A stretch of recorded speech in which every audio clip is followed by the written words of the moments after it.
Hello everyone, मैं पूनम तिवारी आप सभी स्टूडेंट्स का यस स्कूल में स्वागत करती हूँ।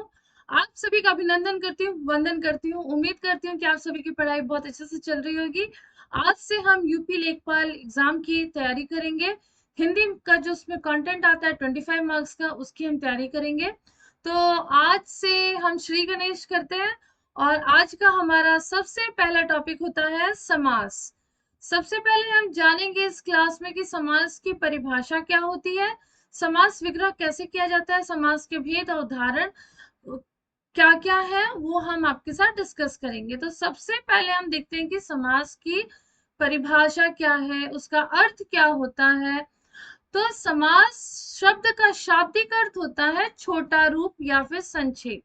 ठीक है, या फिर आप इससे भी इजी तरीके से बोलिए कि शब्दों को पास में लाना। दो या दो से अधिक शब्द जब साथ में मिलते हैं या उनका जब मेल होता है और एक नया शब्द बनता है, उसी को हम क्या कहते हैं, समास कहते हैं। और इसी प्रक्रिया को, जो शब्द बनता है, इस प्रक्रिया से जो नया शब्द बनता है, उसी को हम सामासिक शब्द या फिर समासिक पद भी कहते हैं। अब यहाँ पर हमें जानने की जरूरत है कि आप अगर बोलोगे कि मैम शब्द और पद में क्या अंतर है, तो शब्द और पद में बहुत ही छोटा सा डिफरेंस है, बहुत महीन सा डिफरेंस है।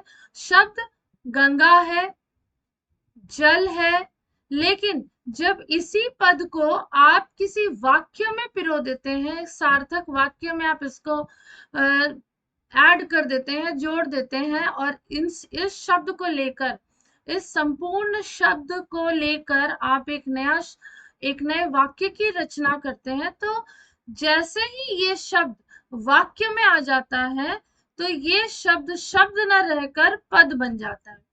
जैसे कि गंगा का जल, इसका अगर आप समास करते हैं, इसको जब जोड़ते हैं, तब ये बनता है गंगा जल। अब हमें ये पता होना चाहिए कि समास का विलोम क्या होता है। तो समास का विलोम व्यास होता है। समास का मतलब छोटा रूप पास में लाना, संक्षेप में ला करना, और व्यास का मतलब होता है उसको फैलाना। तो परीक्षा की दृष्टि से ये वाला प्रश्न, ये वाला पॉइंट आपके एग्जाम में पूछा जा सकता है। अगले स्लाइड पर देखते हैं। समझ शब्द को जब आप अलग अलग करके लिख देते हो, अलग अलग कर देते हो, उसे अलग अलग लिखने की जो प्रक्रिया होती है, उसी को हम क्या बोलते हैं, समास विग्रह कहते हैं। जैसे गंगा जल, गंगा जल यहाँ पर क्या है, समस्त पद है।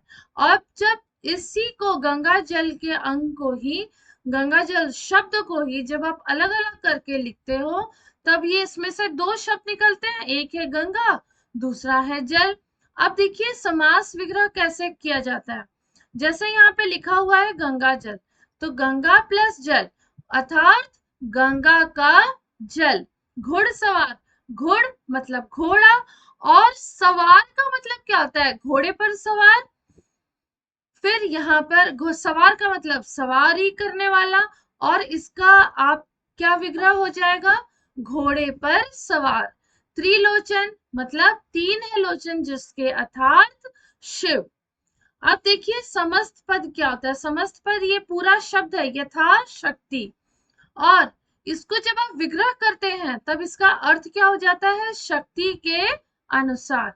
यहाँ पर दो शब्द है, यथा और शक्ति। तो जो पहला वाला पद है, इसी को हम क्या कहते हैं, पूर्व पद कहते हैं, पहला पद कहते हैं, या फिर आप क्या कहेंगे, प्रथम पद कहते हैं। और दूसरा पद, जो दूसरा शब्द है, उसको आप कहते हैं उत्तर पद, अंतिम पद, या फिर पर पद भी कहते हैं। यहां से भी आपकी परीक्षा की दृष्टि से एक सवाल बनता है। सवाल ये है कि पर यथाशक्ति शब्द में परपद कौन सा है। या तो आपको सही विकल्प चुनना होगा, या फिर आपको पूर्व पद बताना होगा। तो ये वाला क्वेश्चन आपके परीक्षा में पूछा जा सकता है। अब देखते हैं समास के भेद कितने होते हैं। समास के मुख्य प्रकार से 6 भेद होते हैं। ठीक है, अगर आपसे कोई पूछता है कि समास के प्रमुख कितने भेद होते हैं, समास के कितने भेद होते हैं, तब आप पाएंगे कि उसके 6 भेद होते हैं। यहाँ से भी आपकी परीक्षा में 1 मार्क्स का प्रश्न बनता है, चाहे आप कोई भी एग्जाम देते हैं तो यहाँ से आपका 1 मार्क्स का प्रश्न बनता है।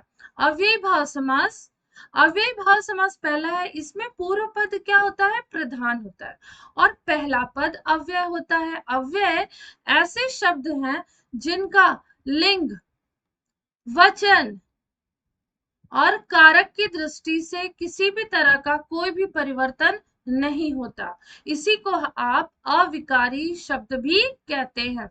अब आ जाते हैं आपके तत्पुरुष समास पर। तो तत्पुरुष समास जो है, यहाँ पर उत्तर पद प्रधान होता है और पूर्व पद गौण होता है, और साथ में कारक विभक्ति का लोप होता है। तो जैसे कि मैंने आपको बताया कि अव्ययी भाव का अगर हम लेते हैं तो जैसे 2 शब्द है, 2 शब्द मिलके एक नया शब्द बनता है। तो यहाँ पर ना पहला वाला, ये वाला शब्द इंपॉर्टेंट होता है, ये प्रधान होता है और सेकंड वाला गौड़ होता है। उसी प्रकार से जब आप तत्पुरुष समास पढ़ते हैं तो यहाँ पर 2 शब्द है, तो पहला वाला पद जो रहता है वो गौड़ रहता है और दूसरा पद यहाँ पर प्रधान रहता है। अब हम बात करते हैं तत्पुरुष समास की।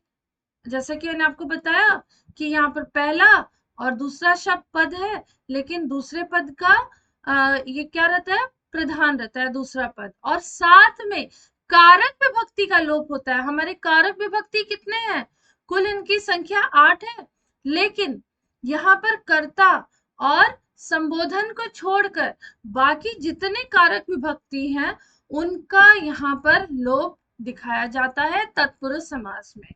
आगे बढ़ते हैं कर्मधारय समास। तो कर्मधारय समास में पहला पद हमेशा विशेषण होगा, और विशेषण, विशेषता किसकी बताई जाती है, विशेषण किसकी दी जाती है, वो होता है विशेष्य की, और विशेष्य को ही हम क्या कहते हैं, संज्ञा कहते हैं।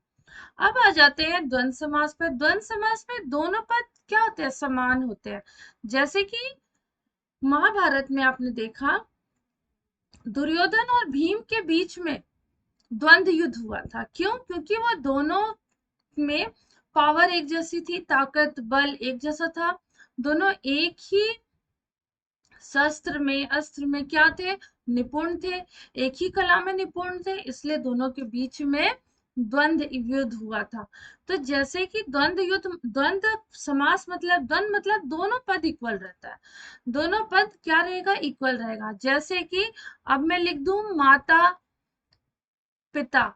अब आप बताओ कि इसमें माता इंपॉर्टेंट है आपके परिवार में कि पिता, दोनों तो एक ही कार के दो व्हील है ना। अगर कार अगर आप चल रही है उसमें 4 व्हील लगे हुए हैं, हाँ, तो अगर उसमें से 2 व्हील निकल जाता है तो क्या कार चल पाएगी, नहीं चल पाएगी। वैसे ही हमारी माता जैसे इंपॉर्टेंट होती है वैसे ही पिता इंपॉर्टेंट होते हैं, वैसे ही द्वंद्व समास में ये दोनों पद इंपॉर्टेंट है। जैसे इसके बाद आ गया घी, शक्कर, फिर आपका आ जाता है दिन, रात। अब देखते हैं आगे द्विगु समास। द्विगु समास में जो पूर्व पद रहता है ना वो संख्या रहता है, संख्यावाचक विशेषण रहता है। जैसे कि त्रिनेत्र, फिर आपका हो गया चौराहा। इस तरह के जब शब्द आ जाए ना तो आप समझ लेना स्टार्टिंग के पद जो भी आपका यहाँ पर नंबर आ जाए, संख्या आ जाए, तब आपको समझ लेना है कि यहाँ पर द्विगु समास है। अगला हम देखते हैं बहुव्रीहि समास। बहुव्रीहि समास में पहला पद और दूसरा पद मिलकर किसी तीसरे पद की ओर संकेत करते हैं या फिर उसकी विशेषता बताते हैं, वहां पर आपका बहुव्रीहि समास होता है। अब जो पदों की प्रधानता, पदों की प्रधानता के आधार पर समास के 4 भेद होते हैं। इनकी कुल संख्या कितनी थी, समास की कुल संख्या अभी हमने पढ़ा ये है 6। लेकिन अगर पदों की प्रधानता के आधार पर आपसे पूछा जाता है कि समास के कितने प्रकार होते हैं, तो वो 4 होते हैं। कौन कौन से, अव्ययी भाव समास, तत्पुरुष समास, द्वंद्व समास और बहुव्रीहि समास। जो ये कर्मधारय है और द्विगु है, ये किसके भेद में आ जाते हैं, तत्पुरुष के ही साथ में आ जाते हैं। ठीक है, तो उम्मीद करती हूँ कि आज की क्लास आप लोग को समझ में आई होगी। अगली क्लास में हम एक एक जो समास के भेद है उनको, उनकी परिभाषा समझेंगे और उनके उदाहरण के साथ में। तो मिलते हैं अगली क्लास में। Till then thank you so much and see you all. हंसते रहिए, मुस्कुराते रहिए, खिलखिलाते रहिए, पढ़ते रहिए। ऐसे ही सेशन में आइएगा, आप आएंगे तो हमारा सेशन में चार चांद लग जाएगा। Thank you so much.